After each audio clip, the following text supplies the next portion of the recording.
রাত তখন 2:30টা। শুরু হয় র্যাব পুলিশের যৌথ অভিযান।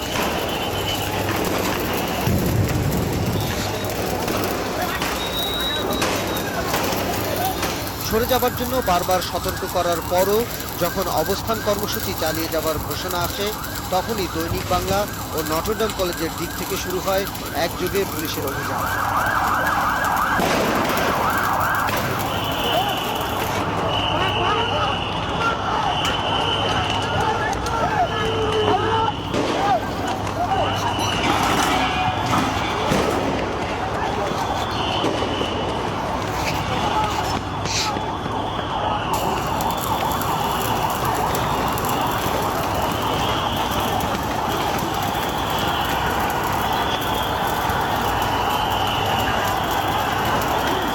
শাপলা চত্বর পর্যন্ত